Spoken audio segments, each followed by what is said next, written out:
당신의 삶에 조금씩 스며드는 영화 채널 시네브로의 이음과 이즈와 이프입니다. 안녕하세요. 안녕하세요. 내 이름을 까먹었네. 자기 이름 부를 일 잘 없으니까 스스로. 네. 아유 반갑습니다. 제가 이제 방금 전에 이제 이프님께서 프로메테우스를 해주셨고요. 제가 맡은 영화는 에어리언 커버넌트입니다. 에일리언 아니요? 에일리언. 에어리언인가? 에일리언. 에어리언은 이제 인어공주의 에어리얼 공주가. 맨날 할 때마다 헷갈려요. 근데 그 프로메테우스 같은 경우는 2012년 작이었고, 네. 제가 하는 커버넌트는 2017년. 네. 8년, 7년. 네, 7년일 거예요 아마. 그래서 한 5년 만에 이 영화가 나왔어요. 그래서 저는 이제 그동안은 제가 막 손으로 막 써가지고 이제 좀 했었는데 저희 안에 있는 트렌드에 맞춰서 제가 종이로 드디어 뽑았습니다. 최초예요, 최초. 5장이나 뽑았어요. 제가 오늘 그냥 안에 빡세게 해볼게요. 제가 네네. 그동안 기침 때문에 제가 말을 제대로 못했거든요. 네. 근데 이제 지금 완전 노홍철 컨셉으로 한번 제대로 해보겠다. 여러분 이제 달라진 저의 이즈의 모습을 보실 겁니다. 그 이즈님 컨셉은 원래 귀여운 컨셉 아니에요? 왜 갑자기 막 바꾸세요? 컨셉은 변하는 거예요, 여러분. 그렇죠. 네. 그리고 귀여운 플러스 노홍철입니다. 네. 귀여운 노홍철. 귀여운 노홍철이요? 네. 귀여운 노홍철. 생각을 좀 해봐야 될 것 같은데. 자, 일단은 이제 여러분 이 시리즈를 보셨는데 이 영화를 보셨는데 영화 어떻게 보셨나요? 영화요? 네. 재밌게 봤습니다. 그러면 안 되지 사람이. 잠깐만 왜 내가 할 때만 이래. 어떻게 보니 좀 길게 말아보세요. 네. 그 여자 주인공 있잖아요. 캐서린 어쩌고 윈터스턴인가? 그분이 그 신비한 동물 사전의 주인공으로 나오시는 분이거든요. 그래요? 그래서 저는 그분을 거기서 처음 봤었는데 여기서도 주인공이시더라고요. 근데 너무 귀엽게 생겼어. 저도 딱 보면서 너무 귀여워, 내 스타일이야. 너무 반했잖아. 솔직히 마음이 가더라고. 그 전에 귀여워. 그 리플리랑 엘리자베스 쇼 박사는 조금 강인한 인상, 강인한 여성의 인상이 있었는데 진짜 이분은 되게 물론 강인하긴 하시지만 귀엽게 생겨가지고. 사람이 귀여우면 그만입니다, 여러분. 귀엽더라고요. 귀여워, 진짜 귀여워요. 너무 어쨌든 그리고 또 귀엽고. 네. 마이클 패스벤더 씨가 정말 여기서 뭐랄까 그 진짜 불태웠구나. 연기를 불태웠고 1인 2역으로 나오시잖아요. 예. 데이빗과 월터 역할로 1인 2역으로 나오시는데 저는 그 연기가 되게 감명 깊었던 것 같아요. 근데 사실 이제 이게 점점 세계관이 확장되다 보니까 저는 에이리언 커버넌트가 약간은 무리한 설정도 가미된 것 같다라는 느낌이 좀 있었어요. 어떤 설정이죠 그게? 그 엔지니어를 다 멸망시켜 버렸다거나 그런 설정들이 맞아. 조금 과했던 것 같기도 해요. 그래서 그 데이비드의 그 심리를 100% 이해하지 못했어요. 무슨 생각인지. 그러네. 네, 한번 많이 설명해 주시기를 요청드릴게요. 저는 설명보다는 토론 위주로 갑니다. 예, 좋습니다. 제가 얕기 때문에 얕고 토론 위주로 어쨌든 그다음에 어떠셨나요? 저는 솔직히 말하면 솔직하게 말해야 되잖아요. 솔직함이 최고예요. 별로였어요. 어떤 점이 별로였어요? 우선은 그 프로메테우스와 에일리언 1에서 뿌려놓은 떡밥들 어느 정도 해소하는 듯한 느낌도 들었지만은 너무 이야기가 장황해지기도 하고 그리고 너무 개연성이 좀 떨어진다 이런 느낌도 들었고요. 그리고 오히려 저는 프로메테우스가 좀 더 좋았고 커버넌트는 뭔가 완결은 지어야 하기 때문에 만든 듯한 느낌 이런 느낌도 들었어요. 아무튼 그거는 이야기를 하시다가 제가 좀 생각한 부분들은 또 다시 그때 말씀해 주세요. 근데 이 감독님이 원래 3부작이나 아니 4부작 생각하고 만드시고 있는 거죠? 제가 알기로는 그 보니까 그렇더라고요. 맞아요. 또 나온다고 하더라고요. 네. 그죠. 근데 나이가 연세가 빨리 죽기 전에 좀 빨리빨리 만들어 주셔야 되는데 아니면은 이제 웨이랜드처럼 영생을 꿈꾸실 수도 있죠. 감독님 본인이. 그러니까요. 일단 한번 그래서 이제 본격적으로 시작해 볼 텐데요. 여러분이 이제 어쨌든 리들리 스콧 감독님이 만든 에이리언 시리즈를 지금 3개를 보셨어요. 네. 그 오리지널 1부, 맞았어요. 그다음에 프리퀄 2부까지 보셨는데 이 시리즈의 공통점과 차이점이 뭘까요? 1과 프로메테우스, 커버넌트 3개를 공통점과 차이점. 그냥 생각나는 대로 말씀해 보세요. 어떤 거? 여자가 주인공 끝까지 살아남는다. 맞아요. 예. 아 중요하죠. 예. 그리고요? 네, 공통점이나 차이점 뭐가 있을까 생각나는 대로 한번. 그 각자 다른 그 우주선 이 이제 어떤 원래 목적지가 아닌 곳에 자꾸 이상한 신호를 받고 가게 되면서 스토리가 시작하잖아요. 맞아요. 그러니까 그런 교훈이 있는 것 같아요. 그냥 가던 데 가라. 누가 부른다고 중간에 멈춰 서지 말고. 그래서 다 이 모든 스토리가 시작돼 버리잖아요. 뭐가 무너지면은 옆으로 굴러라. 옆으로 피해라. 그다음에 그냥 원래 가던 거기로 가라. 중간에 저기 괜찮아 보이는데 하고 그 목적지 바꾸지 말고 원래 가고 싶었던 그곳으로 가라. 아니 이프님이 요즘에 개그를 자꾸 치시는데 아까 우리 할 때도 그렇고 너무 재밌어요. 근데 가던 길 가라. 그런 중요한 교훈을 준다. 그리고 그것도 있어요. 시작할 때 그 지난번에도 얘기했던 것처럼 이렇게 막 세로선이 여러 개 나오다가 그 제목으로 변해가는 진짜 다 겹치죠. 미장센이라 할까요? 맞아요. 그것도 계속 사용하시는데 되게 좋은 것 같아요. 맞아요. 그리고 이게 좀 놀라운 거는 우리 그 우주선 내부 모습 있잖아요. 예. 그 에일리언 1하고 그렇게 크게 차이가 없는 것 같더라고요. 그러니까 어떻게 보면은 79년도 작품 에일리언 1이 굉장히 잘 만든 거죠. 그렇죠. 일부러 통일성을 주기 위해서 거기 79년 작품에서 좀 변경을 살짝만 한 거 아닐까요? 좀 이게 그럴 수도 있죠. 그 동일한 인류고 거의 동일한 시간대다. 시대는 비슷하니까. 비슷하니까. 그리고 혹시 또 있을까요? 뭐 차이점이나 뭐 공통점이? 차이점이나 공통점? 차이점?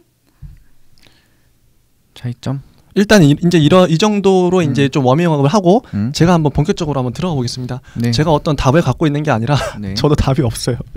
제가 그냥 대충 생각한 건데 한번 들어보시죠. 리들리 스콧이 에이리언 시리즈를 만들었잖아요. 자기 1편을 만들었단 말이죠. 그 이후에 유명한 감독들이 이제 2, 3, 4편을 다 만들었는데 그런 이제 그리고 나서 자기가 또 다시 프리퀄을 시작했단 말이에요. 그러면 이제 처음과 끝을 이 감독님이 맡은 거예요, 결국. 그 시기적으로, 제작 시기상으로. 연출자로서 관객에게 전하고픈 어떤 메시지가 있지 않았을까요? 있었을 것 같아요. 이분이 나름의 어떤 철학을 갖고 만들었을 것 같은데 1979년 그 1편부터 2017년 커버넌트까지 무려 40년의 세월 동안 이 한 창작자의 가슴 속에서 에어리언이 무르익었다. 무르익었고 그 가슴에 품은 그가 품은 체스트버스터로 나오고 가슴에 품으면 안 되는데 배에 품어야 되나? 어쨌든 그래서 그런 궁극적인 메시지가 무엇이었을까? 오늘 한번 그걸 한번 밝혀보죠. 한번 최대한 그 영화를 바탕으로. 그리고 감독 스스로 에이리언 시리즈가 발전해 나가잖아요. 그럼 이전 작과는 다르게 만들어야 될 거예요. 왜냐하면 관객들은 이전 작을 봤기 때문에 똑같이 만들면 재미가 없어요. 스토리상으로도 뭔가 차별화가 필요했다. 새 작품에 흐르는 일관성을 찾아내는 것과 동시에 차별화 포인트를 찾아내는 거. 이게 이제 오늘 할 작업인 거죠, 우리 같이. 그래서 제가 이제 이 세 영화는 일단은 새 우주선의 이야기로 볼 수가 있어요. 세계 우주선.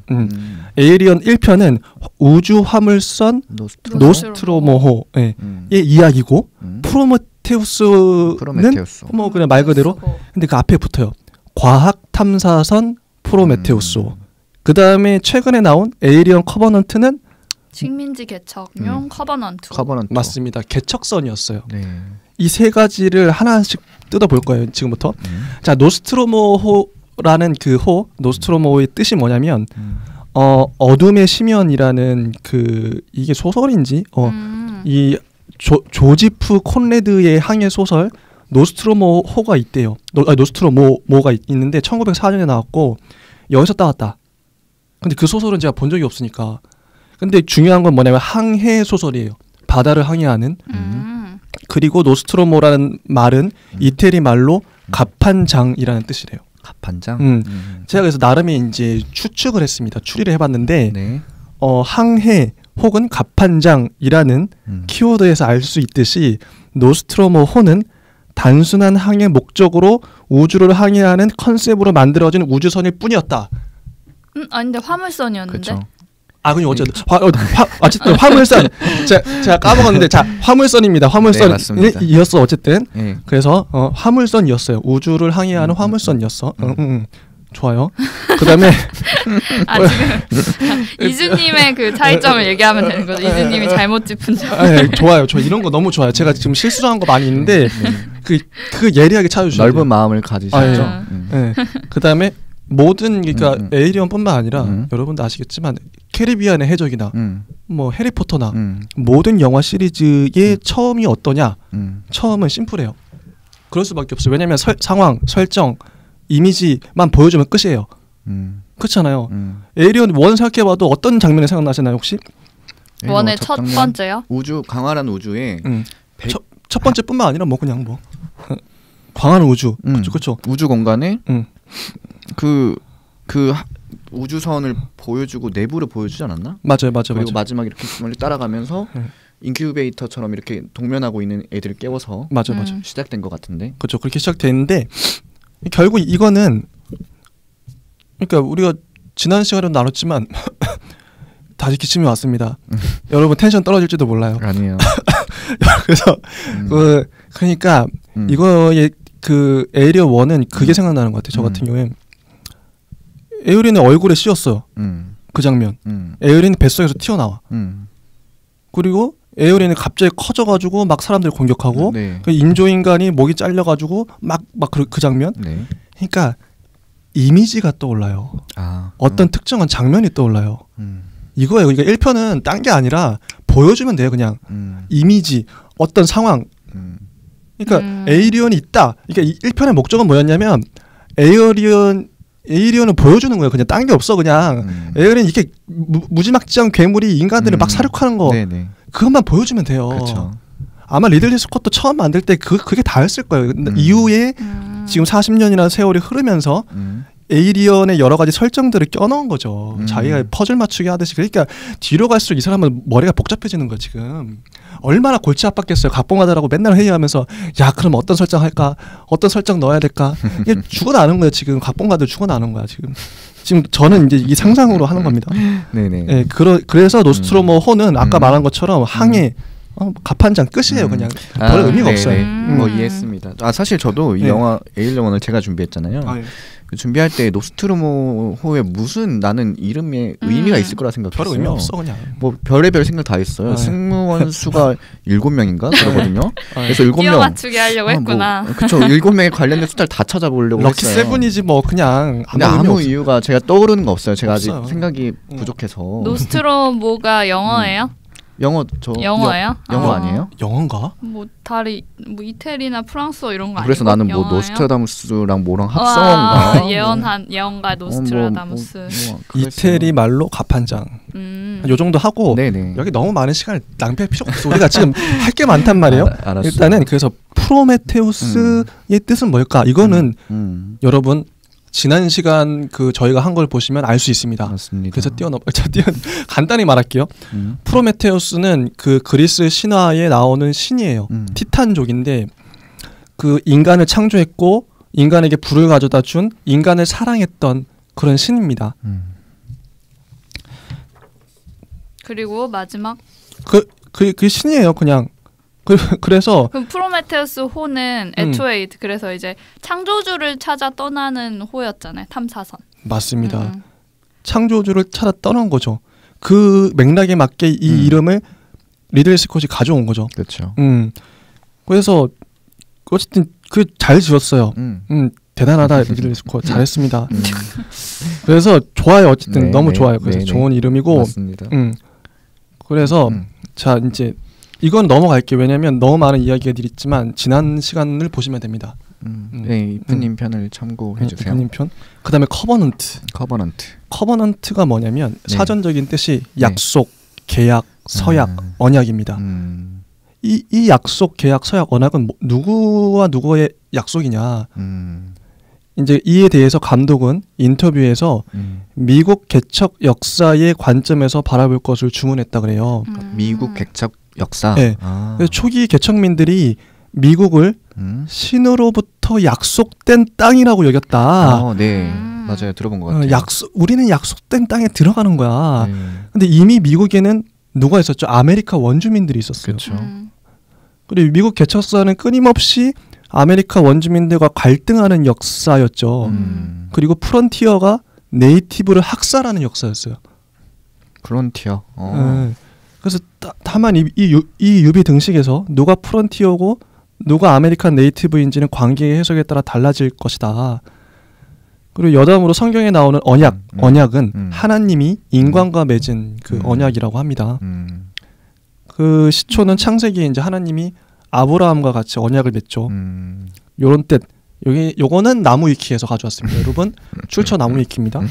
그리고 커버넌트호는 개척선으로 이 스펙이 대단해요. 승무원 15명, 맞아. 개척민 2,000명, 배아 1,140개를 실었어요. 1,140개. 역대 최고죠. 이거는 거의 진짜 우주 식민지를 개척하는 개척선이었어요. 원래 목적 대신에 에이리언이 득실되는 행성에 들어가면서 그러니까 가던 길 갔었어야지. 그러니까 이 2,000명과 배아 1,140개는 에어리언의 숙주가 돼버리죠.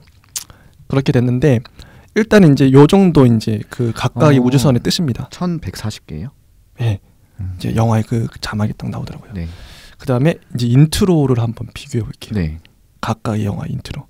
에이리언 1편의 인트로는 뭐 아까 잠깐 말씀해 주셨지만 고요한 우주 화면이 등장해요. 옆으로 카메라가 움직입니다. 그러면서 에이리언 타이틀이 천천히 완성이 되죠. 그다음에 선내를 카메라가 천천히 보여줘요. 뭔가 일어날 것 같은 분위기. 음악은 좀 음산하고 음침한 그런 뉘앙스를 주죠. 이게 끝이에요. 그러니까 이게 에이리언 1편은 그러니까 아니 그 에이리언 1편은 아까도 말했듯이 이미지만 그러니까 어떤 뉘앙스 뭐 아시죠? 보신 분들 아실 거예요. 뉘앙스만 보여주면 돼.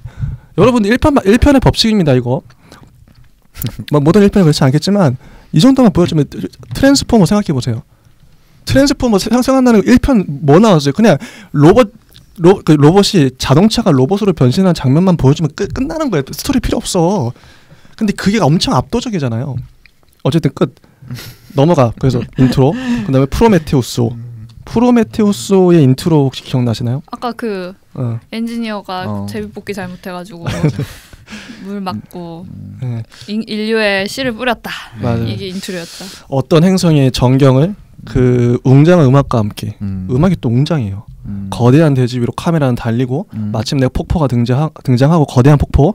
근데 거대한 우주선 스케일이 크잖아요. 그렇죠. 거대한 폭포, 거대한 우주선. 그리고 뭔가 일어날 것 같은 분위기를 조성해요. 근데 폭포 위에선 외계인. 1편에 나왔던 엔지니어죠. 엔지니어는 요거 스토리 설명할 필요가 없겠구나. 어쨌든 이런 식으로 흘러가요. 그래서 엔지니어는 프로메테우스에서 처음 등장한 거 아니에요? 그러네. 네. 그러니까 엔지니어의 등장으로써 그렇습니다. 세계관이 넓어진 것 같아요. 1편에 비해서 이 프로메테우스에서 제가 세계관이 넓어진 것 같아요. 제가 놓쳤던 부분이 이렇게 잘 감사합니다. 자 이제 그래서 대망의 커버넌트. 커버넌트는 인트로 뭐였죠? 인트로가 이거 데이빗 눈이 확대가 돼요. 그 어떤 방에서 하얀 태어나가지고 데이빗이 태어났어. 대화씬 제가 그대로 재생해 볼게요. 말로 재생합니다. 네. 이제 막 태어난 데이빗이 전망 좋은 하얀 방에 앉아 있어요. 네. 웨이랜드 회장의 첫 질문 무엇이 보이느냐. 그러니까 데이빗이 이제 응답을 하죠. 네. 하얀 방, 카를로 부카티 의자. 근데 카를로 부카티 의자로 먼저 말 안 하고 의자. 카를로 부카티 의자, 피아노, 스타인웨이 그랜드 피아노, 그림. 여기까지는 제가 안 적어와서 기억이 안 나요. 어쨌든 이런 식으로 자세하게 얘기를 해요. 웨이랜드 회장이 또 말하죠. 나는 네 아버지다. I'm your father. 이거는 제 생각에는 스타워즈 아니에요? 스타워즈 오마주한 거야. 나는 네 아버지다. 네네. 걸어봐라. 데이빗이 인조인간처럼 걸어요. 완벽하군. 제가 그렇습니까? 완벽하냐고? 당신 아들입니까? 넌 내 피조물이다. 네 이름이 뭐지? 데이빗이 중앙에 걸어가면서 그 석상을 보고 데이빗. 한곡 연주해봐라. 뭘 연주할까요? 바그너. 어떤 곡으로요? 네가 선곡해라. 제가 근데 이거 제가 말한 거지만 뉘앙스는 전혀 달라요. 네. 거긴 되게 진중하게 얘기해요. 무슨 바랄라 신드레. 신드레. 맞아요. 바랄라 하죠. 그래서 그러면 하나 여쭤봐도 될까요, 아버지? 이렇게 물어요. 아니 실제 뉘앙스는 달라요. 하나 여쭤봐도 될까요, 아버지? 이렇게 물어봐요. 그러니까 그래, 당신이 절 창조했다면 당신은 누가 창조했죠? 오래된 질문이군. 언젠가 너와 함께 답을 찾고 싶구나. 이 모든 예술과 디자인과 인간의 독창성도 그 질문 앞에선 아무 의미 없지. 우린 어디서 왔는가? 난 안 믿는다. 인류가 분자 활동의 부산물에 불과하고 과학적 우연으로 탄생한 존재라니 아니야 분명 뭔가 있어 너와 내가 알아내졌구나. 이해 안 되는 게 있습니다. 창조주를 찾자고 하셨지만 제 창조주는 당신입니다. 제가 수행한다고 해도 당신은 인간이죠. 당신은 죽겠지만 저는 아닙니다. 그래서 이제 웨이랜드 회장이 가만히 있다가 차를 가져와.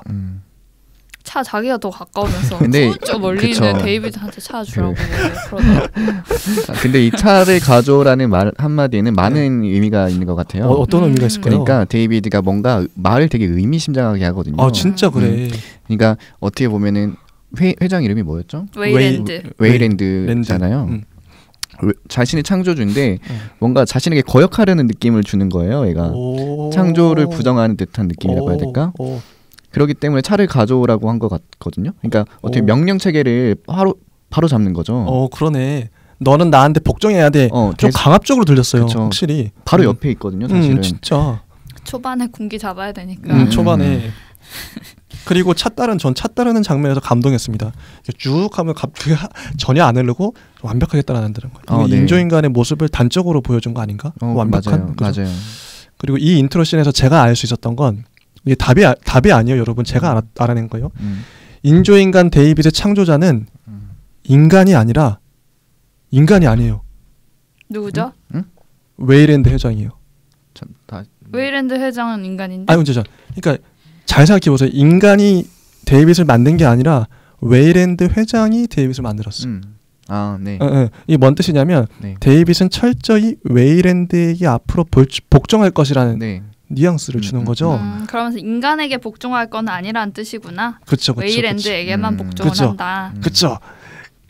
이걸 알아냈어요. 그리고 웨이랜드 회장의 욕망은 뭐였죠? 영생이죠. 사는 거. 그거를 이뤄주기 위해서 데이빗은 하나의 수단인가요? 수단이기도 하고. 그 욕망이 전이 된 거죠. 넌 내 욕망을 이뤄줘야 돼. 그래서 외계인 창조주를 찾아야 돼요. 근데 참 그게 이상해. 외계인 창조주를 찾으면 왜 영생을 할 수 있을 거라고 확신을 했을까요? 그 고리가 좀 빠진 것 같긴 해. 기독교관이 좀 개입된 것 같은데요. 그런 거는. 우리가 결국에 그 기독교의 철학에 의하면은 영생이 목표 아닙니까? 그러니까 맞네. 애프터 라이프에서? 진짜 우리가 인간이 죽으면 다시 살아나서 그러니까 예수님도 인간한테 영생을 약속하잖아요. 부활할 것이다. 죽지 않는다 뭐 이렇게 말을 했던 것 같아요. 제 기억으로는. 그러니까 사후세계에서 영원히 산다는 거죠. 그러니까 인간들도 되게 이기적이고 결국 자기의 영생을 위해서 예수님을 믿는 거야. 어떻게 보면 이용하는 거죠. 그래서 그런 맥락에서도 데이빗을 이용하는 또 웨이랜드의 욕망이 투사된 또 외계인 다 이해가 돼요. 이 정도까지 이제 인트로까지 받고 그다음에 새 시리즈의 공통점을 제가 한번 말씀드리면 동면에서 깨어난 우주선의 인물들이 서로 긴장이나 대립 관계를 형성하고 어떤 신호를 우연히 수신하고 어떤 행성을 우연히 발견하고 그 행성에 또 착륙하고 우연히 에이리언에 만나가지고 감염의 숙주가 되고 우여곡절 끝에 다 죽고 결국 소수 혹은 다수가 살아남아 시리즈를 이어간다는 거. 그러니까 이게 우연성이라는 게 여러분 우연이라는 게 솔직히 각본에서 영화에서 아니면 소설에서 우연이라는 게 성립에 대해 안 좋은 거거든요. 개연성이 부족해진다는 건데 전 한편은 어떻게 봤냐면 실제 인간의 삶은 우연의 연속이다. 맞아요. 그렇잖아요. 우리가 만난 것도 제가 이프님을 만났어요. 근데 이건 운명이야. 이거 우연히 만났잖아 우리가. 솔직히 우리가 이렇게 만날 줄은 몰랐어요. 근데 어떤 모임에 가게 되고 그 모임에서 우연히 만나고 이게 이 역사적인 어쨌든 그래서 영화라는 거는 저는 현실을 반영한다고 봤을 때 물론 이게 스토리적으로는 좀 우연성이 지나치는 우연이 많이 있지만 언젠가는 어떤 우주선이든 에어리언을 만났을 거다. 만날 우주선은 그런 식으로. 그리고 에이리언 1은 이 틀을 최초로 만들어냈어요. 그리고 이후의 시리즈는 약간씩 변화를 추구하죠.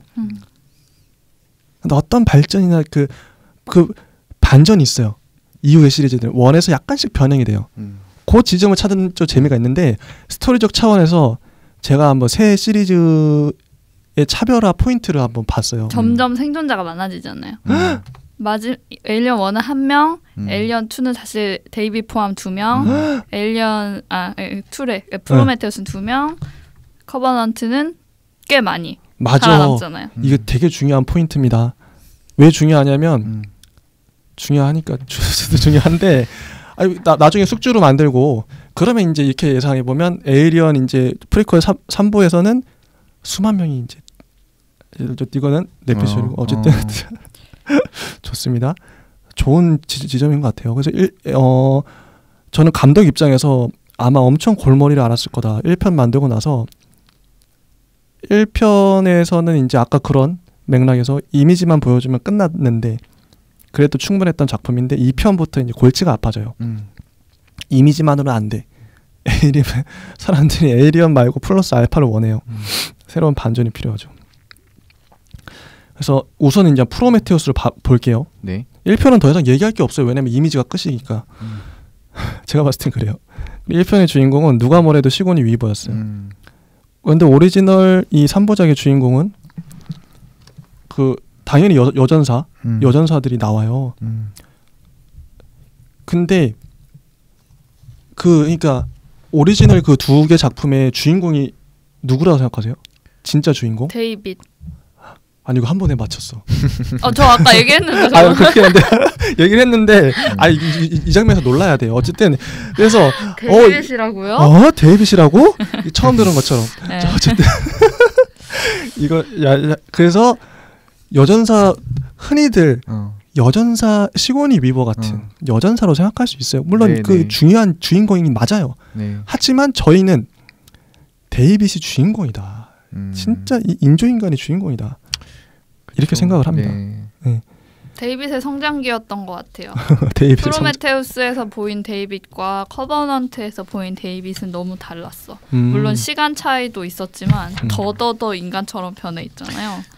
그러기도 하고 되게 인상적이에요. 주제의식을 보면요. 네. 이게 왜 데이빗이 주인공으로 보면은 조금 리들리 스콧이 이 영화를 만든 주제의식과 좀 연결이 되냐면은 우리는 사람의 입장에서 그 선원들은 조물주인 어떻게 보면 조물주가 누구냐를 찾아다니는 여정이잖아요.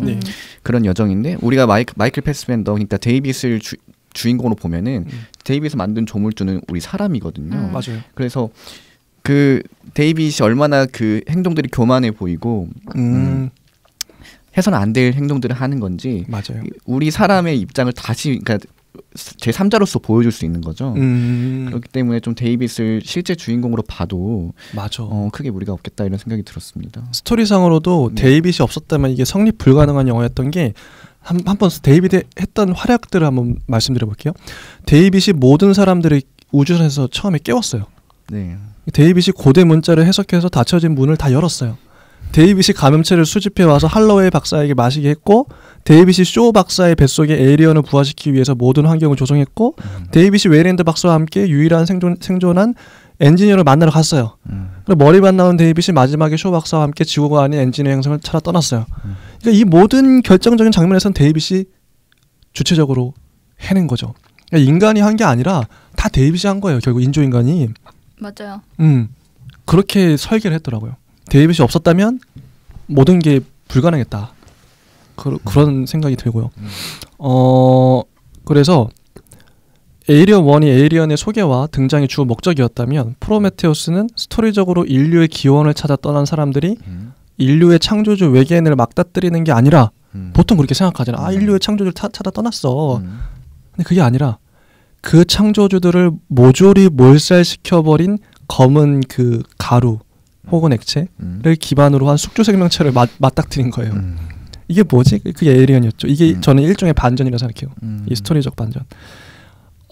그게 초반만 해도 관객들은 엔지니어라 불리는 외계인들을 만나서 소통하고 대화하는 장면을 상상했을 것 같아요. 우리도 그렇게 엔지니어 찾아 떠났네. 엔지니어랑 뭔가 막 재밌게 만나서 얘기하고 막 서로 소통하고 막 커버넌트 얘기해요. 그래서 생각했을 텐데 엔지니어 다 죽어버리고.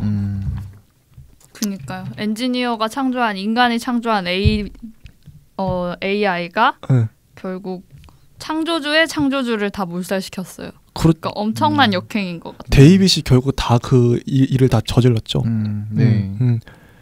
그러니까 그 엔지니어들은 다 죽어 있고 그나마 살아난 엔지니어도 인간을 무자비하게 사륙하고 이렇게 되어버리는. 그러네요.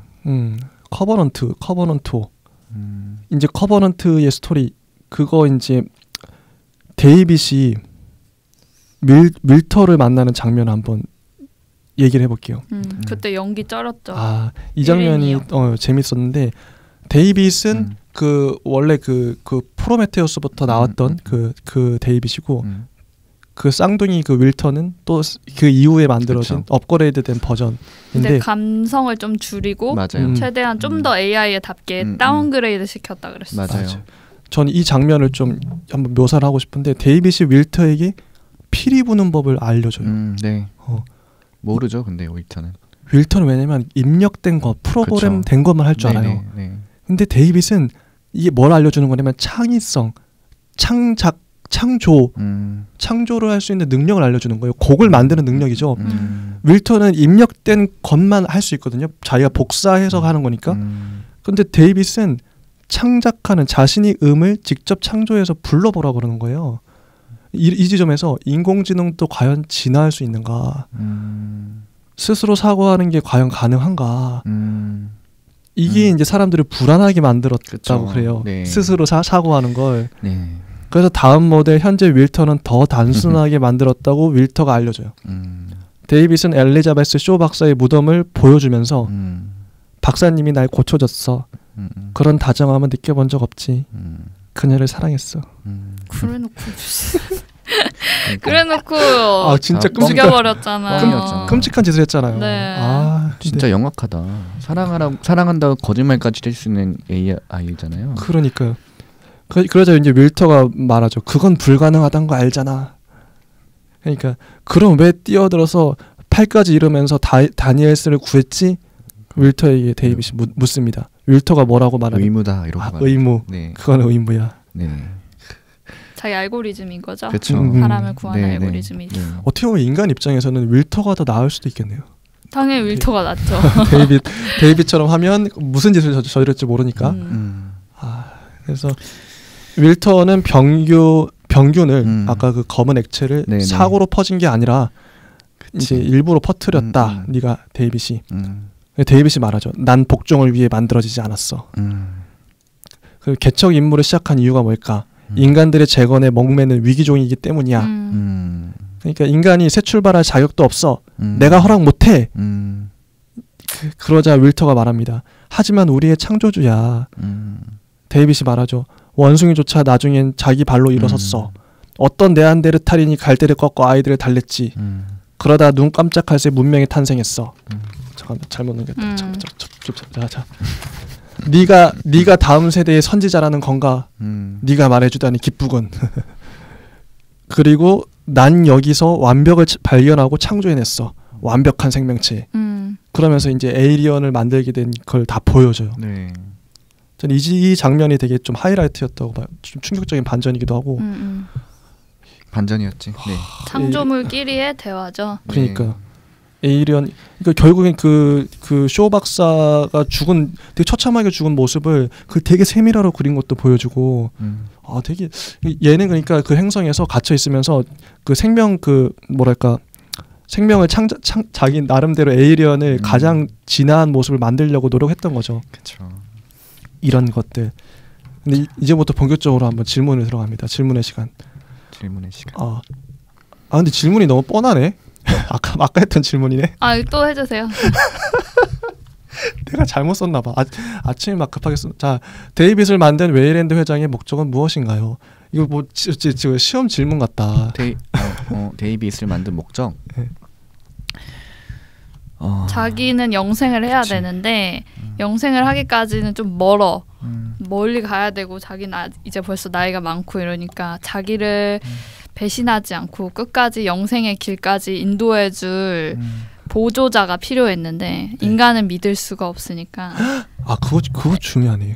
그래서 AI 자기 아들을 만들어서 자기를 영생까지 끝까지 안내하고 도와줄 수 있게 만든 게 아닐까요? 인간은 못 믿어서 AI를 믿을 수 있다. 왜냐면은 그 웨이랜드의 딸도 있어요. 아, 있어요. 커버넌트의 그 여자 선장이 웨이랜드 딸인데 딸은 오히려 아빠 되게 싫어하고 불복종하고 약간 막 뭔가 아빠를 좀 더 오히려 한심하게 보는 약간 그런 경향이 보이잖아요. 아, 진짜 딸인데. 진짜 자식들은 오히려 자기의 그 꿈을 지지를 해주거나 뭔가 그렇게 도와주지 않는데 이제 맹목적으로 자기만 따르는 AI를 만들어서 자기를 끝까지 도와주게 하려고 창조를 했던 게 아닌가 싶어요. 그러네요. 맞아요. 그런 것 같아요. 그리고 데이빗이 품었던 데이빗이 품었던 최초의 목적이 무엇이었을까요? 데이빗이 품었던 최초의 목적? 데이빗이 그 얘기하잖아요. 나는 창조를 믿어. 그러니까 신이나 그런 게 아니라 난 창조를 믿어 이러잖아요. 최초의 목적은 자기가 창조주가 되는 것? 아니요, 그 전에 창조주는 좀 이후의 목적이었던 거고 처음에 이제 우주선 발사하면서 같이 이제 인간들하고 같이 갈 때는 목적이 달랐을 것 같은데 웨이랜드 회장의 지시를 받고 그러니까 갔겠죠. 네. 그러면은 회장님을 영생하게 하는 것? 그렇죠. 저는 그랬을 거라고 엔지니어를 만나는 것, 뭐 이런 거. 엔지니어를 만나는 것. 만나서 회장한테 영생의 힌트를 그쵸. 얻게 하는 것. 그래서 계속 그 비행기 내부에서도 언어를 스스로 습득하면서 대화하려고 대화. 목적은 그 웨이랜드가 주문했던 그 외계의 생명체와 만나는 거기 때문에. 좋아. 첫 번째 목적이지 않을까? 맞아요. 여기까지 빌드업 잘했어. 이제 본격적인 질문이 들어갑니다. 네. 이게 이제 결정적인 하이라이트. 데이빗이 시리즈를 거듭하면서 갖게 된 그 어떻게 보면 변화된 목적이나 계획, 최종적인 그 목표가 무엇이었을까요? 근데 왜 바뀌었다면은 왜 바뀌었을까요? 이게 저는 영화의 중요한 포인트였다고 봐요. 왜 바뀌었을까? 그런 것 같아. 인간의 한심한 꼴을 너무 많이 본 것 같아. 인간의 한심한 꼴을 너무 많이 보고 아니 고작 저같게 내 창조주라고 실망하면서 내가 저거보단 잘할 수 있겠다. 더 잘 만들 수 있다. 그런 생각으로 인해서 그런 내러티브로 인해 점점점 그냥 자기가 창조주가 되고 말겠다라는 욕심으로 변했던 게 아닐까요? 왜냐하면 자기를 만드는 웨이랜드도 한심해. 다른 선원들도 한심해. 그리고 뭐 다른 걸 떠나서 엔지니어가 이렇게 한 방 퍽퍽 치면 죽을 만큼 육체도 너무 나약해. 그리고 자기는 막 이렇게 고대 언어 습득해서 막 새로운 언어도 할 수 있고 막 빨리 발전하는데 그에 비해 인간은 사실 자기에 비해 지능도 떨어지는 것 같고 그러니까 전체적으로 자기보다 못한 존재 같다는 인상을 시간이 지나면서 많이 받았을 것 같아요. 영원히 살지도 못하고 100년도 못 사는 인생이고 금방 죽어버리고. 맞아요. 수명도 자기보다 훨씬 짧고. 아 그러네. 그 사실은 그것에 대한 이유가 명확히 안 나오거든요. 영화는. 그러니까요.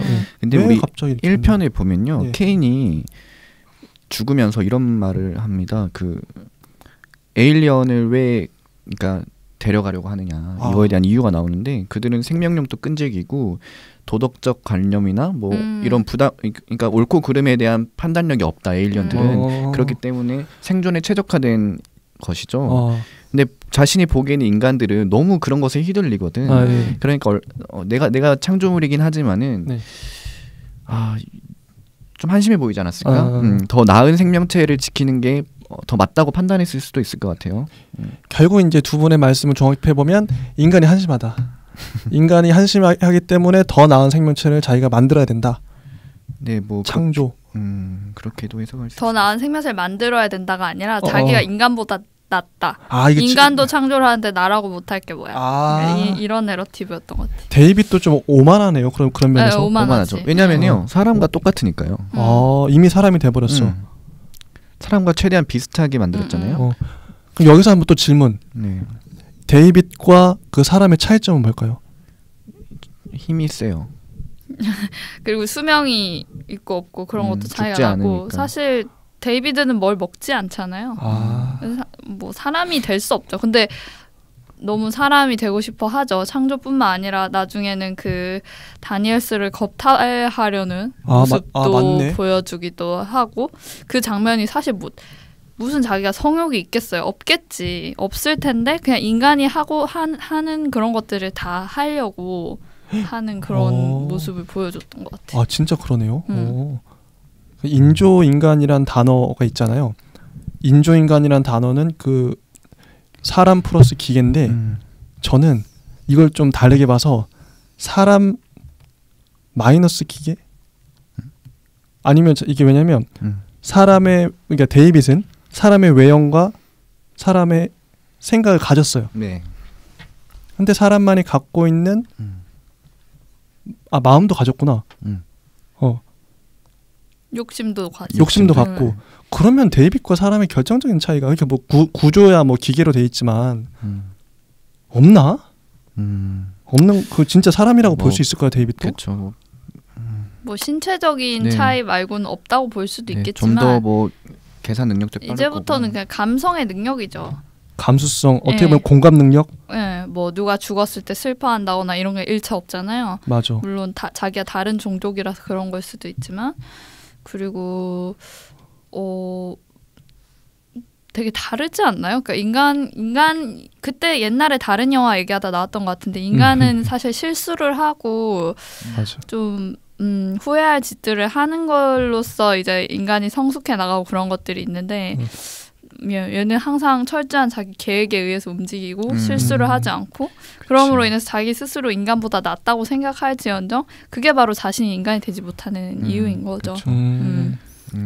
그 우리가 그런 사람들 보고 막 로봇 같다 이러잖아요. 로봇. 되게 긍정적인 의미는 아닙니다. 맞아. 뭔가 부정적이고 냉혈하고 뭐 그런 계산적인 사람들 보고 그렇게 별명을 짓곤 하는데 기계들이 데이빗이죠. 데이빗이 아무래도 기계니까 당연히 제가 보는 입장에서도 불쾌한 골짜기가 좀 있었던 것 같아요. 기계는 그래서 철저히 목적 지향적이고 기계에게 결여된 건 윤리성 같아요. 도덕성 판단이라고 해야 될까? 네. 그래서 질문을 다시 해보면 도덕적인 기계랑 가능한가? 그 알고리즘으로 넣으면 될 거 아니에요. 도덕도 알고리즘으로 넣을 수 있을까요? 네, 뭐 이제 법 같은 거는 뭐 초록불에 건너야 된다, 뭐 그런 거를 다 알고리즘으로 넣으면 되고 인간은 죽이면 안 된다, 생명체는 죽이면 안 된다, 알고리즘으로 다 넣으면 얼핏 보기엔 도덕적으로 보이지 않을까요? 맞아요. 보기에 도덕적으로 보일 수는 있어요. 근데 스스로의 판단에 의해 도덕적인 기준을 내릴 수 있을까? 뭐 이런 거는 어렵겠죠. 가치 판단이 들어가는 거기 때문에 어려울 수도 있다. 저도 이제 기사나 이런 데 많이 봤는데 그 지금 그 AI를 만들 때 가장 핵심이 되는 게 도덕성을 이 AI한테 공감 능력이라든지 이런 걸 어떻게 심어줄 것인가. 그게 어렵다. 근데 이게 상황마다 솔직히 법이라는 것도 뭐 파란불에 건너고 이런 거야 뭐 할 수 있겠지만 인간이 겪는 이 사건들은 무수하잖아요. 근데 그 모든 상황들을 프로그램하는 건 불가능하다고 생각해요. 우리가 항상 판단이 달라질 수밖에 불가능하죠. 불가능하고 사실은 우리도 몰라요. 사랑이란 감정이 어디서 발현되고 어떻게 그러네. 발현되는지 우리도 스스로 모르는데 그걸 어떻게 알고리즘 하겠어요. 맞네. 사랑을 정의할 수가 없는데. 그렇죠. 그리고 이제 막 제가 영상을 봤는데 이렇게 뭐 예를 들어서 이런 걸로 탑을 쌓아요. 이렇게 탑을 쌓거든요. 로봇이 이제 움직이는 거는 팔과 다리를 움직이는 거는 가능하니까 이렇게 로봇이 이제 이렇게 탑을 쌓는데 실험자가 이렇게 말을 해요. 무너뜨려라. 무너뜨리거든요. 발로 차서 무너뜨립니다. 로봇이. 되게 로봇도 귀엽게 생겼어요. 근데 또 쌓거든요. 또 무너뜨리라 했어요. 또 무너뜨립니다. 세 번째 다시 쌓았거든요. 로봇이 어떻게 한 줄 알아요? 몰라요. 울었어요. 로봇이 우는 게 가능해요? 우는 흉내를 내는 거죠. 근데 우리는 그걸 보고 불쌍하다. 그 로봇에도 감정이 있다 이렇게 판단할 수 있지만은 그게 아닌 거죠. 왜냐면요. 알고리즘화 시켜가지고 사람에게 우는 행동을 보이면 연민을 느끼게 된다라는 행위에서 나는 탑을 쌓기 위한 행동을 저지시키는 거죠. 근데 우리는 사람이잖아요. 그러니까 로봇이 인조인간이 부족한 게 아니라 우리가 불완전한 거예요.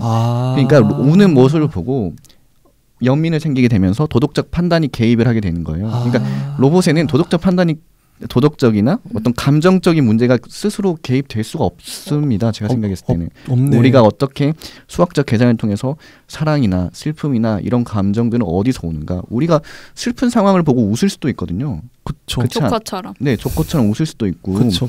되게 좋은 장면을 보고 추억에 울 수도 있고 뭐 다양한 감정들이 파생이 되는데 우리도 모르잖아요. 모르죠. 네, 그렇기 때문에 이 로봇에 대한 어떤 도덕적이나 어떤 감정의 개입 이런 것들은 아직 어렵지 않을까. 내가 뭐 여기는 영화에는 상당히 먼 미래를 가정하고 있기 때문에 그런 것도 좀 픽션으로 좀 들어간 것 같긴 하지만은. 그러니까 그 모든 게 전 알고리즘화 될 수는 있다고 생각해요. 근데 아까 말씀하신 것처럼 그거를 그냥 자유의지로 그렇게 되는 거는 맞아요. 불가능하겠죠. 네, 제가 맞습니다. 자유의지가 어려운 거죠. 그러니까 그러니까 로봇이 마이클 패스벤더처럼 인간이 참 쓸모없는 행동들을 많이 하고 있다. 뭐 이렇게 해서 멸종을 시킨다고 한들 도덕적 판단이나 감정의 개입으로 한 게 아니라요. 다양한 어떤 사고 판단에 의해서 알고리즘대로 이루어진 행위인 것뿐이지 거기에 도덕적 감정적인 판단을 들어가는 건 우리 인간이다. 아니 그러면 데이빗이 했던 그 인간을 막 죽이고 배신하고 뭐 에이리언을 새롭게 창조하고 이것도 알고리즘 상에 다 이미 있다는 거예요? 있었기 때문에 그렇게 행동을 한 것 같은데 인간이 모르겠어요. 프로그램을 잘못했네. 그러니까 저도 잘 모르겠는 게요. 와. 이 영화에 대한 그런 설정 자체를 실제 감정을 알고리즘화해서 스스로 감정을 판단할 수 있게끔 한 것이냐, 아니면 정말 우리가 지금 현재에서 볼 수 있는 것처럼 알고리즘으로 움직이는 것이냐, 이건 잘 모르겠는데 이거는 사람이 판단하기 나름 같습니다. 근데 그거잖아요. 머신 러닝을 한 거잖아요. 네, 머신 러닝. 데이비드는 계속해서 공부하고 뭘 익히잖아요. 맞아요, 그러면서 맞아요. 인간이 프로그래밍한 이상으로 발전했다라는 게 설정인 것 같긴 해요. 데이비드는. 그건 맞아요. 네. 맞아. 월터는 스스로? 모르겠는데 데이비드는 인간이 프로그램한 그 이상의 것들을 스스로 터득했고 그로 인해서 일종의 자유의지가 생겼죠. 그게 맞아. 프로메테우스에서부터 보이죠. 자기가 막 검은 문약을 막 그 할로웨이한테 먹인다던가 이런 것들이 다 자기 자유의지로부터 나오는 거니까. 맞아. 자기가 한 거지. 거기서부터 좀 불쾌하고 거부감이 드는 거죠. 맞아. 그리고 그 얘기를 좀 마지막으로 한번 해보고 싶은데 인류의 기원이라든지 진화라든지 창조에 대해서 인류의 기원이 뭐 이미 이제 그 썰이 이거 뭐 과학적으로도 뭐 진화론이 있고 아니면 뭐 창조론을 믿는 하나님이 만들었다 뭐 이렇게 믿는 사람도 있고 어떻게 생각? 그냥 본인들의 생각은 어떻습니까? 우선은 아직도 대립을 하고 있잖아요. 근데 뭐 저는 우선은 뭐 무신론자라서 창조설을 믿지는 않지만은 전 진화론을 믿어요. 그래서 저도 그래요.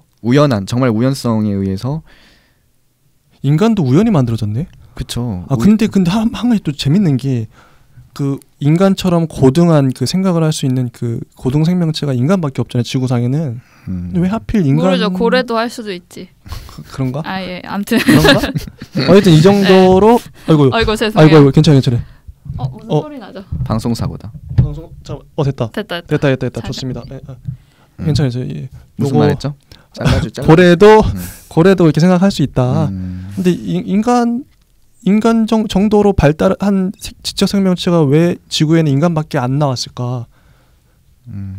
이게 또 궁금하지 않으세요? 이거 먹이사슬 같은 거 아닐까? 진화론적으로 생각하면 가장 두뇌가 크고, 그러니까 신체 비율에서 두뇌가 차지하는 비율이 가장 큰 동물이잖아요. 사고를 하게 되고 자유로운 손을 가졌고 그런 거 만들다 보니까 AI가 스스로 진화해 가듯이 인간도 스스로 배운 것으로 인해 휴먼 러닝을 해가지고 진화를 해온 거 아니에요? 그래서 인간밖에 없다. 근데 그건 있어요. 그 역사나 고고학적으로 봤을 때 이제 뭐 네안데르탈인부터 해서 무슨 뭐 호모사피엔스 두개골들이 발견되고 유적들이 발견되면서 이제 그거를 끼워 맞춰가면서 과거를 맞춰가고 있잖아요. 근데 그게 사실 막 정설이 없고 사실 이제 그 계속 바뀌고 있는데 유적이 새로 발견될 때마다. 근데 그래서 원숭이에서 네안데르탈인은 어떻게 된 거냐는 아직 안 밝혀졌거든요. 그 사이에 그걸 이제 빠진 고리라고 하죠. 빠진 고리라고 하는 그 용어가 유명하게 있잖아요. 그러니까 그 사이 것이 아직 발견이 안 됨으로써 아직도 창조설을 믿는 사람들에게 희망이 남은 거죠. 그 사이에 어떤 외부의 개입으로 인해 이 네안데르탈인의 형태로 창조된 것일 수도 있다라는 약간 희망이 아직도 그 학계 안에서도 남아 있는 거 아니에요? 그래서 좀 계속 대립이 되고 있는 것 같아요. 그러네요. 그렇습니다. 외계인이 와서 원숭이를 좀 변형시켜서 생물학 실험을 해서 인간을 만들었다. 그럴 수도 있고 그게 뭐 신일 수도 있고 외계 생명체일 수도 있고 아니면 그냥 유적이 발견이 되지 않았을 뿐 그 사이에 빠진 연결고리가 있어서 정말 원숭이 형태에서 네안데르탈인으로 변형을 했을 수도 있고 자연 선택에 의해 그게 빠져 있음으로 인해서 사람들의 상상력을 많이 자극하는 것 같아요. 맞아요. 사실 상상력이라는 게 어떻게 보면 우리가 어쨌든 지구를 거의 지배하고 있는 입장이잖아요. 상상력이라는 게 우리가 지금 지구를 대표할 수 있는 동물이 될 수 있었던 가장 큰 이유인 것 같아요. 상상력이라는 게 사실 우리가 뭐 호랑이나요, 곰, 사자 이런 것들에 비해 생존 능력이 굉장히 떨어지거든요. 그런데 사람들이 단 그들보다 뛰어난 게 있습니다. 바로 사회성인데 사회성. 이 사회성을 어떻게 갖느냐. 사실 공통점이 있어야 사회성을 가질 수 있거든요. 네. 그럼 공통점을 가질 수 있는 가장 좋은 게 뭘까? 상상할 수 있는 거예요. 그러니까 예를 들어서 가정을 하면요. 우리가 원시 시대에 사는 거예요. 네. 3명이 원시 시대에 사는데 이제 여러 명이 부족을 이루고 살고 있겠죠. 네. 근데 저기 산 너머에 누가 사자를 봤대요. 그 사자가 그 사람을 잡아먹더래. 그러면 어떻게 할까요? 돌아와서 저기 저 산 너머에 사자가 있으니까 저기 가지 마라. 이렇게 되지 않을까요? 네. 그러면은 이렇게 집단을 이루겠죠. 서로 사자를 저기 멀리 사자가 있다는 사람들에 대한. 그리고 이 사람들이 이제 나보다 더 센 어떤 대상을 만나니까 토테미즘이 됩니다. 맞아. 그러면 이제 사자를 숭배하거나 당시 그래서 우리 옛날에 환웅처럼 단군 신화처럼 곰과 호랑이가 있잖아요. 네. 당시 부족 사회에서 가장 무서운 대상이 누구였을까? 아마 결국에는 호랑이가 나가고 곰이었겠죠. 맞네. 당시에는 곰이 많이 죽였을 거예요. 사람들은. 그런 것처럼 숭배를 하고 우리가 곰을 숭배하면은 그 곰들을 우리 해하지 않을 거야. 그리고 그 영역은 넘어가지 말자. 이게 파생이 돼서 곰과 호랑이는 점점 믿지 않을 거예요. 사냥을 하다 보니까 이길 수도 있네. 단체가 50명이었는데 100명, 1000명이 되니까 곰, 호랑이가 도망가더라. 그럼 여기서 토테미즘 끝난 겁니다. 그럼 뭐가 나올까? 보이지 않는 상상력이 더 파생돼가지고 하늘까지 가는 거지 않을까? 그러면은 이제 이게 공동체를 갖게 되고 그럴 수도 있겠다. 그러면 이제 죽음에 대한 두려움이 남지 않을까요? 아니면 농사라던가. 그럼 비를 내리고 할 수 있는 게 하늘이니까 그러면 우리가 하늘에게 제사를 지내보자. 결국에 종교가 되는 거죠. 맞네요. 종교의 기원이 이렇게까지 이어지는 그러니까 지금이 뭐 신전에서 이렇게 지푸라기나 뭐 산짐승을 하늘로 태워 보내서 하는 건 사라졌지만은 어떤 성경이랑 코란, 법경 이런 것들로 우리끼리 종교를 만들어 가지고 믿지 않는 것에 대한 상상력으로 믿음을 갖잖아요. 맞아. 아마 그런 것들이 종교가 아직까지도 남아 있는 증명하지 못한 그게 우리의 사회성 단합을 만들고 사회성을 만들고 하나의 국가를 만들지 않을까 이런 생각이 들었어요. 유발 하라리 씨가 그렇게 말하셨나요? 네, 이거 호모사피엔스에서 되게 이제 메인으로 다루는 내용이잖아요. 이게 이미 검증된 그런 거구나. 인간의 힘은 상징을 믿는 거예요. 사실 우리는 돈을 믿고 그때 얘기 다 나왔지만 그게 없었다면, 그러니까 아까 사자 얘기도 사실 물론 이제 언어 능력도 한몫했겠지만 예를 들어 개끼리도 언어가 다 우리만큼 있다고 쳐봐요. 개가 산 너머에서 사자를 보고 와서 다른 개한테 저기에 물론 사자라는 것도 몰라. 되게 무서운 게 있고 우리를 죽이려 하더라. 저기에 가면 안 된다라고 했을 때 그 개는 그거를 믿을 수 있을까요? 그러니까 우리는 보지 않은 것을 듣고 상상해서 그걸 믿을 수 있는 능력이 있는 거예요. 그게 이제 인간의 그 가장 동물과 차별화된 힘이고 그게 우리를 여기까지 끌고 온 거죠. 영화도 만들고 저는 솔직히 이금님이 생각해낸 건 줄 알고 아니요. 이건 유명한 이야기입니다. 이금님 천재다. 내가 감탄하면서 어떻게 이런 생각을 했지? 설득력이 있잖아 하고 했는데 알겠습니다. 이게 근데 여러분이 만약에 영화 같은 상황에 프로메테우스 아니 커버넌트 같은 상황이라서 그 외계인들을 뭐 발견할 수 있다 그러면 우리 창조주를 만날 수 있어. 외계인이래. 그럼 가실 것 같으세요? 지구를 버리고 만나기만을 위해서요? 만나기만을 위해서는 안 가지 않을까요? 만나서 뭘 해야겠구나. 뭔가 목적이 있어야 될 것 같아요. 그러니까 웨이랜드처럼 영생을 꿈꾼다던가 목적이 있어야 될 거. 그리고 창조주가 뭐 우리한테 우호적일지 적대적일지 모르잖아요. 그러니까 이게 딜레마 중에 하나인데 과학자들도 그런데요. 제가 신문에서 봤는데 우리가 만약에 외계인을 만났어. 어느 우연히. 근데 그 외계인이 우리보다 고등한 생명체일 수 있는데 우리 지구를 멸망시킬 수도 있는 화력을 가질 수도 있는데 우리한테 만약에 적대적이면 어떡하지? 그의 딜레마가 있대요. 우리한테 다행히도 우호적이면 괜찮은데 걔네들이 엄청난 파워를 갖고 한 번에 우리를 멸망시킬 수가 있어. 그런 가능성이 있잖아. 실제로도. 모르는 거죠. 그렇죠. 모르는 거죠. 이 에이리언 같은 그런 에이리언도 그 보면 항상 감염되는 경로가 그 가루를 들이마신다든지 그러면 자기도 모르는 사이에 감염돼서 다 몸이 그냥 그렇게 되는 건데 어쨌든 이런 건 얘기하다 보면 끝이 없으니까. 저는 궁금한 게 저는 궁금한 게 있는데 여러분께 물어보고 싶었어요. 왜 우리는 창조주를 찾으려고 하는가? 창조주. 근데 그거는 맨날 당연한 건데 인간처럼 고등한 생명체가 되면 그러니까 나는 어디에서 왔을까? 기원에 대한 질문을 할 수밖에 없어요. 할 수밖에 없다. 뭐 당연히 어머니가 낳고 했지만 그 어머니는 또 할머니 계속 올라가다 보면 그럼 최초의 인간은 누가 만들었을까? 아니면 어디서 생겨났을까?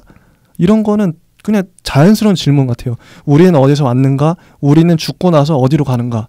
이 질문은 인간이라면 누구나 할 법한 질문이다. 그렇게 봐요, 저는. 그리고 사실 자연 선택설으로 그 진화론적으로 우연히 우리가 같은 존재가 만들어진 거면 사실 좀 가치가 덜한 느낌이 들긴 들어요. 그런가요? 그냥 생존력이 좋은 유전자였다 이거밖에 없는데. 그러네. 예를 들어 어떤 뭐 그런 신적인 존재가 다른 차원의 어떤 존재가 정말 숭고한 의지를 가지고 우리를 빚어냈다 이러면은 스스로 더 가치 있게 느껴지잖아요. 맞아, 그건 그래요. 그래서 좀 더 탐구를 하고 싶어하는 것 같아요. 자연 선택설이면 조금 시시하니까. 맞네. 인간이란 존재가 조금 시시할 수 진짜 있으니까. 그래서 어떻게 보면 신을 만들어냈을 수도 있는 게 인간은 의미를 자꾸 부여하는 존재고 내가 이렇게 하찮을 리가 없어. 뭐 그냥 우연히 진화해서 생겨났을 리가 없어. 신이 날 만들었기 때문에 내가 고귀한 거잖아요. 하나님을 믿는 사람들이 논리는 뭐 하나님뿐만 아니라 모든 종교를 믿는 사람들이 논리는 신이 그렇게 위대하고 거룩하고 성스럽기 때문에 나도 거룩할 수 있는 그런 신이 날 만들었으니까 우리를 그런 논리잖아요. 그래서 신이 필요한 거죠, 인간한테는. 저렇게 맞아요. 거룩한 신이 만들었는데 나도 거룩해질 수 있고. 그래서 영화에서도 계속 그 성경, 기독교적인 요소들이 나오는 것 같아요. 맞아. 그리고 찾아갔더니 자연 선택설만도 못한 현실을 마주하잖아요. 차라리 자연 선택이 나았어. 그러니까. 창조주가 날 창조하긴 했는데 어떤 숭고한 목적이 아니라 그냥 나를 사육하려고 만든 거인 게 밝혀지면서 이제 새로운 종류의 공포감을 인간에게 심어주면서 그래서 이 시리즈가 인기가 많은 게 아닌가 라는 생각이 들었어요. 맞습니다. 다양한 생각들을 하게 하는 것 같더라고요. 근데 진짜 마지막 질문 한번 해볼게요. 이 이후에 그 프리퀄 시리즈가 뭐 3부로 될지 4부로 될지 모르겠지만 그 끝이 날 텐데 어떻게 전개될 거라 생각하세요? 예상을 한번 해보죠.